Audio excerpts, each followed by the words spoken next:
Shalom, this is Bracha Shor. Welcome back to Sweet Good Torah. So this parsha we're doing this week is Chayei Sarah, and it tells a person how to find a tzedekis, how to find a kind and beautiful wife.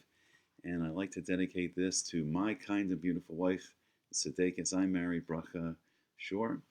And we'll jump right in. We'll see how we find a kind and beautiful wife. So every Shabbos night we sing the song Eshes Chayil to our wives. And I'll sing a little bit for you, and then we'll talk about it. And then we'll talk about Sarah Imenu, about Sarah, the wife of Avraham, the wife of Abraham, and then how Abraham's servant Eliezer, he finds Rivkah, he finds Rebbeca to marry Yitzchak.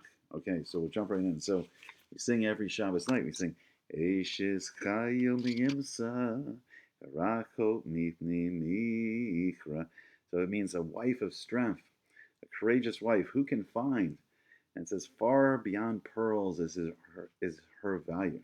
It says, Batach Bale Bala, rely on her. The heart of her husband relies on her. Trust in her. V'shalo lo yachsar, and fortune he does not lack. Because if you find a tzedekis to marry, a kind and beautiful, holy Jewish woman to marry, you will not lack, and her value is far beyond pearls. All right, so how did they find Rivkah? So it's really a great mystery here of something that we're about to see. So Abraham, he tells his servant Eliezer. Now Eliezer, he was descended from Cham, and he was an Eved, he was a servant of Avraham, but then he learned Torah from Avraham, and he became one of Avraham's greatest students. And he joins in Avraham's mission of spreading the knowledge of Hashem in the world, that there's one creator, one infinite being that created everyone, that loves everyone. And he helped Abraham teach this lesson. And how this lesson was taught is that Abraham opened up his tent. The Midrash says that Abraham and Sarah, they opened up their tent on four sides, and travelers would come from all over, and they would display massive amounts of chesed and kindness to all the travelers, and they would provide massive amounts of delicious food and drink for the travelers. And then Abraham would present a huge bill for all this gourmet food that they had. And he says, or it can be free if you just say a bracha, if you just say a blessing to thank Hashem for providing us with all this food and drink. So this was Abraham's mission. And now for his son Yitzchak, they need to find a wife that would help Yitzchak continue to carry on this mission of spreading the knowledge of Hashem into the world. So Abraham, he tells Eliezer, and Eliezer was one of the top students of Avraham, and Eliezer wanted to marry his daughter to Yitzchak. He loved, Avraham and the mission that he was doing. He loved the Torah, and he wanted to spread this throughout the world, and he wanted his own daughter to marry Yitzchak. But Avraham told him this. Avraham made him take a shavua, swear an oath, and he says to Eliezer, Avraham says to Eliezer, he says, and I will have you swear by Hashem, God of the heavens and the God of the earth, that you will not take a wife for my son from the daughters of Canaan. And Eliezer himself may have been, some midrash even say that he was Canaan. Chazal says maybe he was Canaan himself, or a descendant of Canaan. So he's saying that cannot be your daughter. He says, among whom I live. So not from any of the Canaan, not from your daughter who is righteous, as you were righteous, but rather, Abraham says, he says, return to my land and to my family. Will you go and take a wife for my son Yitzchak, for Isaac? So he's saying, go back to Aram Naharaim, which was the elevation, the land between the two rivers, which means it's at the top, the source of the Tigris and the Euphrates River.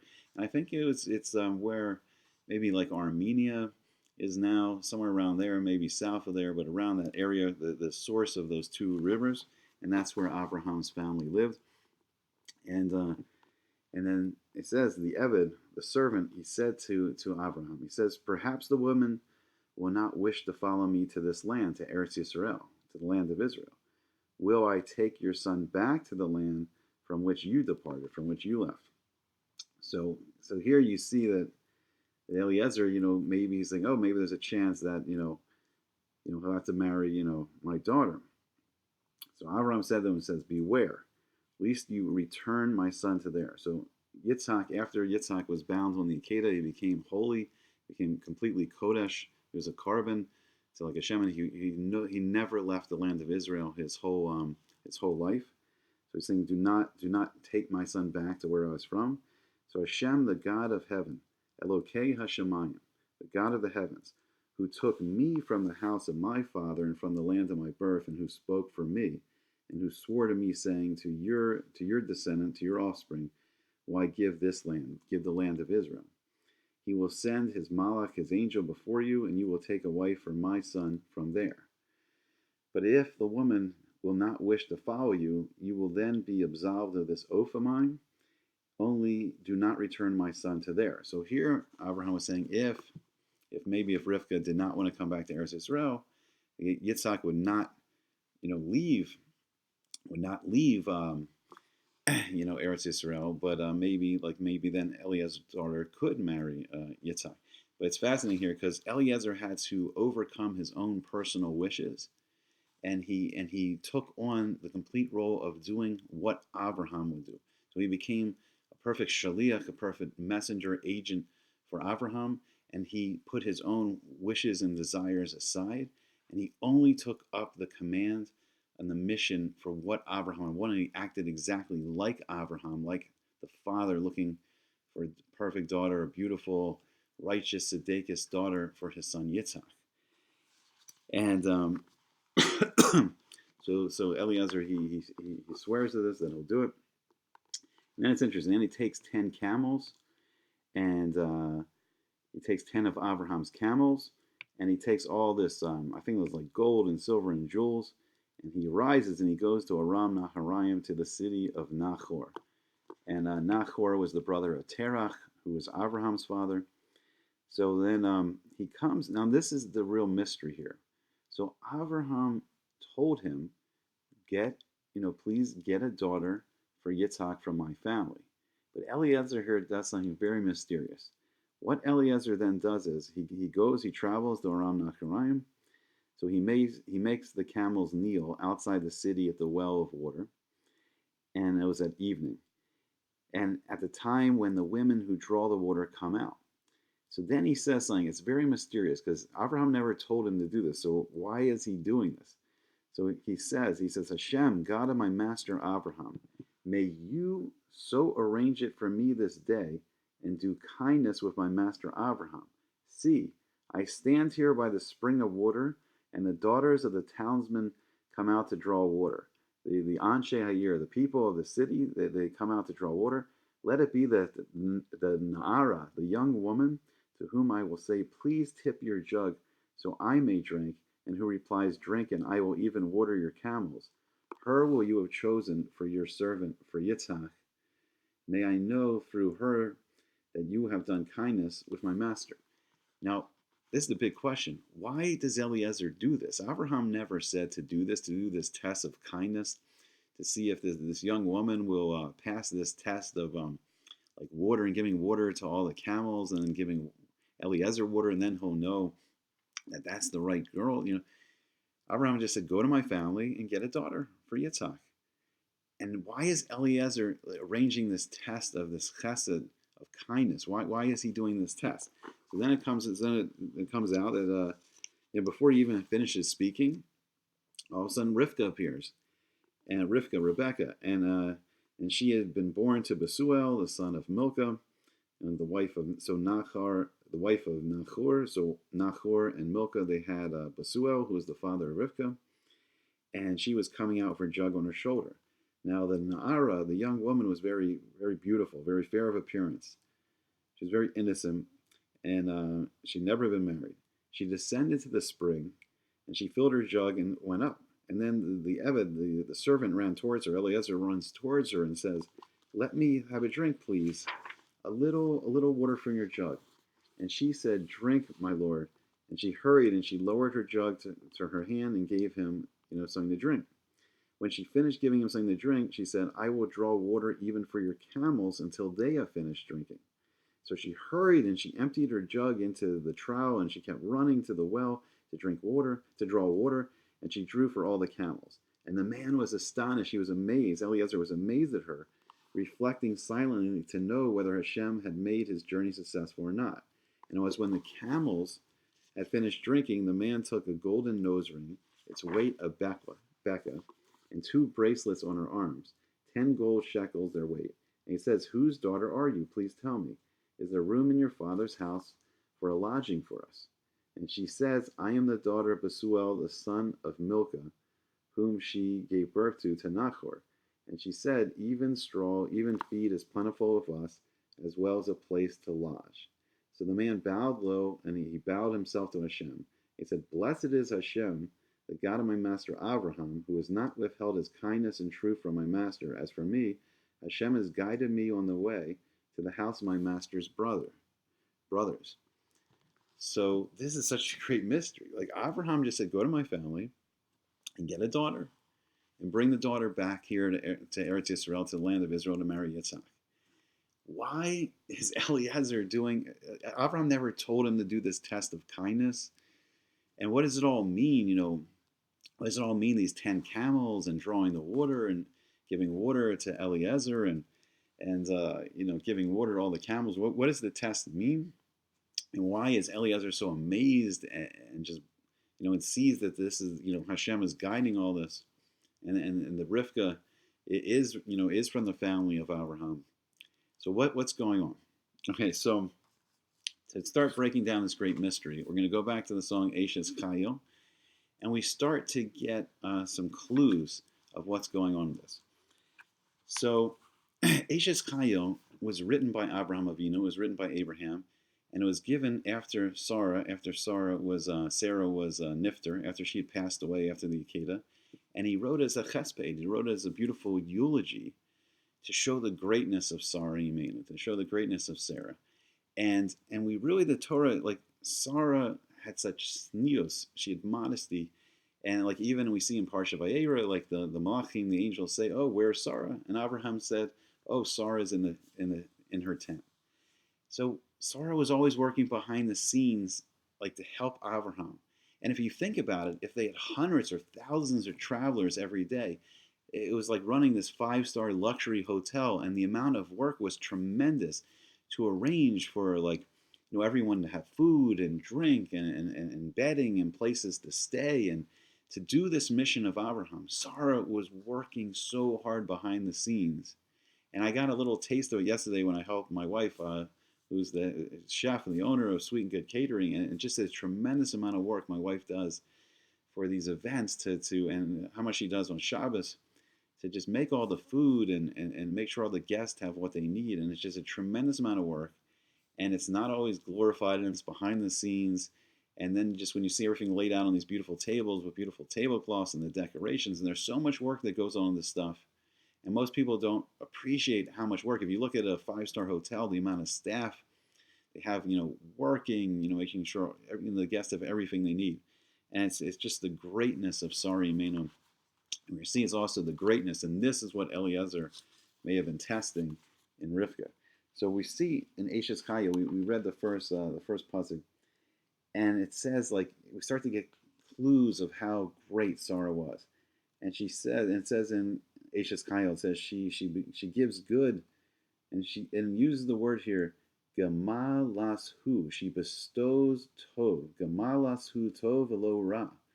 And Gamal is the word for the camel. And Gamilas Chasadim is doing acts of kindness. And we see here that the 10 camels, and that Rivkah giving the water to the 10 camels, showed that Rivkah had this quality of Gamilas Chasadim, that she cared, making sure every living creature, had what it needed. So she gave, Eliezer was hot and thirsty after this journey. She immediately gave him water. And water is also compared, the water is compared to Torah. So not only would she provide, the physical drink that Eliezer and the camels needed, but she would be able to support Torah and teach Torah to the women, just as Sarah taught Torah to the women and Avraham taught Torah to the men. We see here in Rivkah a future Rebbeca, a great teacher of Torah and a great, giver of kindness. So it's like it says the Ashes Chayei, she does good and never ra, never evil, all the days of her life. She seeks out wool and linen and works willingly, desires the work of her hands. And she is like the merchant ships from afar, and she brings the bread, the substance, the food. And my wife, when she does the events or her Shabbos, she goes from store to store to store buying produce here, meat here, whatever food, this special spice here, this special sauce here, and it's amazing. All the Eshes Chayos, all the Jewish women preparing for Shabbos, preparing for Simchas. It's amazing. Like they go from store to store to do everything. She rises while it is yet nighttime, gives food to her house, and then a portion to all the maidens, the young women, the servants, whoever's helping her, all her employees or whoever, her daughters, whoever helps. She makes sure everyone has what they need, their portion. And then she envisions a field and she buys it. And then from the fruit of her work, she plants a vineyard.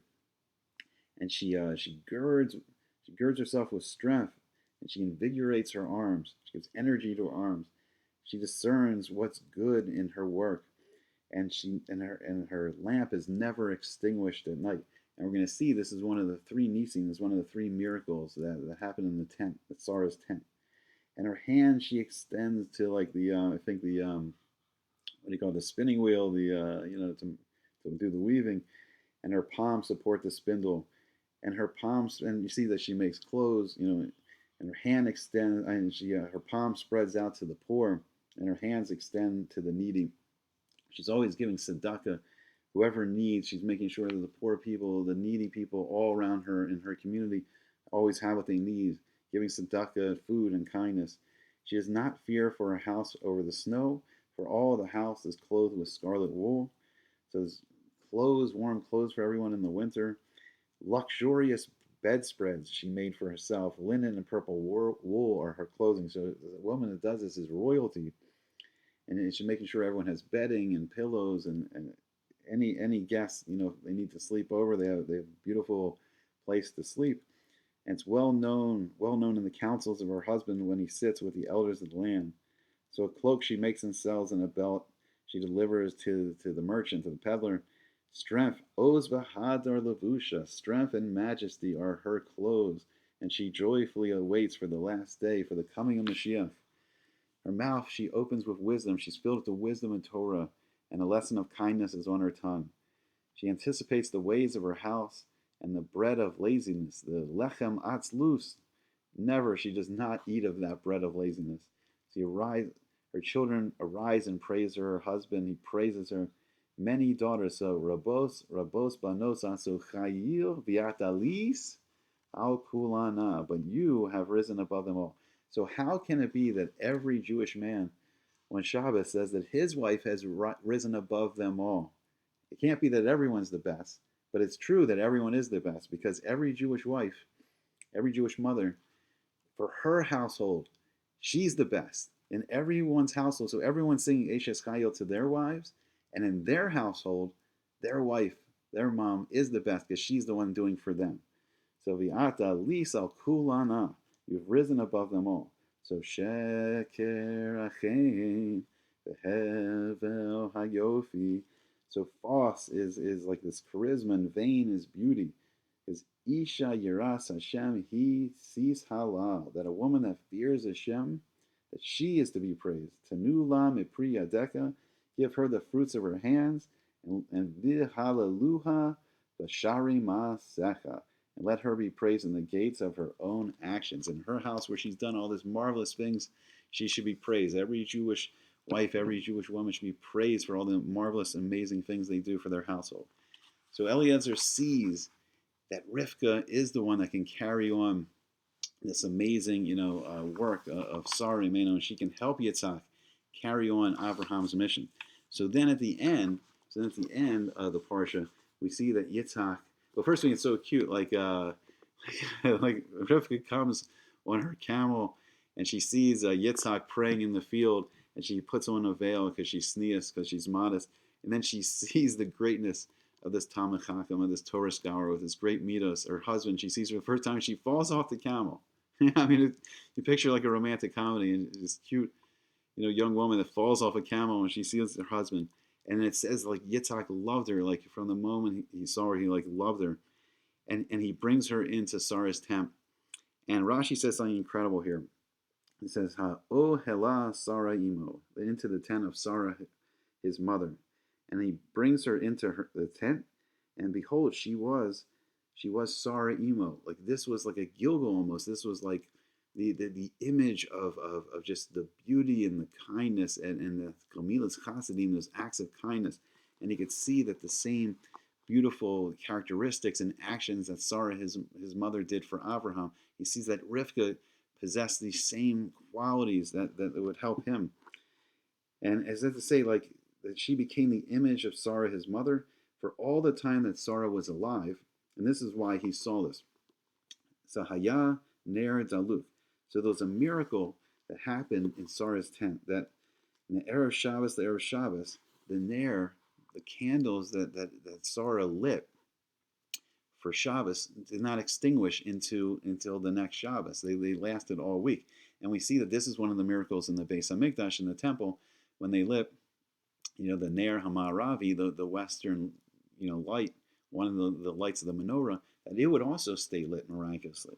And then we see in Hanukkah, of course, the miracle of Hanukkah, where the oil burns in the lamp for 8 days. And we see in Sarah's tent, this is the first time this happened. This was a miracle, and it happened again for Rivkah. It hadn't happened since Sarah was nifter. And then he sees, from Shabbos to Shabbos, that Rivkah, when she lit the Shabbos candles, it was the same nace, it was the same miracle. And then it was Uv Racha Metsuya Ba'isa, and there was a blessing found in the dough that miraculously, like the dough, the challah, the bread that Sarah, was making, would miraculously, have a blessing, and it would expand and feed so many more people. And we saw also in the Beis HaMikdash, in the temple, there was this special nace, a special miracle that happened with the bread when the Kohanim, the Kohens, would bring in Erev Shabbos, the Lechem Apanim, the 12 special challah loaves to go into the Beis HaMikdash, that they would stay warm and fresh when they took it off. From Shabbos to Shabbos, the bread would stay fresh all week, hot and fresh all week, and it was a miracle. The Kohen, when they took the old bread off, it would be warm and hot for them, and then they would put the new Lechem Apanim, the new 12 loaves of bread, on the shulchan in the temple, and started with Sarah, with this blessing of the dough. And then the Anan Kashur al Ha'okam, and then a cloud would be stationed over the tent. And in this, we see the Anani Kavod, the clouds of glory, the clouds surrounding the Shekhinah of Hashem. We saw in the Mishkan and in the Beis HaMikdash, that in the Kodesh HaKadoshim, the Holy of the Holies, upon the Aron HaKodesh, upon the Ark of the Covenant, would be this cloud, the pillar of cloud, which hid the beautiful Shekhinah of Hashem. And this began also in Sarah's tent. And then Rashi says, Umi Shemesa, but when she died, Pasku, they stopped. When Sarah died, these miracles stopped. Ukisha ba Rivkah Chazaru, but when Rebecca came, when Yitzchak brought Rivkah back in the tent, all the miracles started again. So we see here that Eliezer did this test. He was looking to make sure, he put his own needs and desires aside, that his daughter would marry Yitzchak, and he acted just as Abraham, just as a father looking for a shidduch, for a match for his daughter, for his son. He wants to find the best. He wants to find a tzedekis, a righteous woman, a great Jewish woman that's filled with kindness and will give tzedakah and just will run the house and will help, in the mission of bringing the knowledge of Hashem into the world. And Eliezer saw that this was Rivkah, and Rivkah possessed these qualities. So everyone, if you're looking for a shidduch, if you're looking for a wife, I give you all the, bracha that you should find, righteous Eshes Chayei, like Sarah and Rivkah. And if you're already married, appreciate, and I should appreciate the greatness of the Jewish wives we have, and praise them, as Eshes Chayei says, praise them, and the children should praise the great Jewish wives we have, and my own great Jewish wife, Bracha Shor. We appreciate so much all the amazing things she does. I thank you, and I hope to see you back again. I hope to see you back soon on Sweet Good Torah.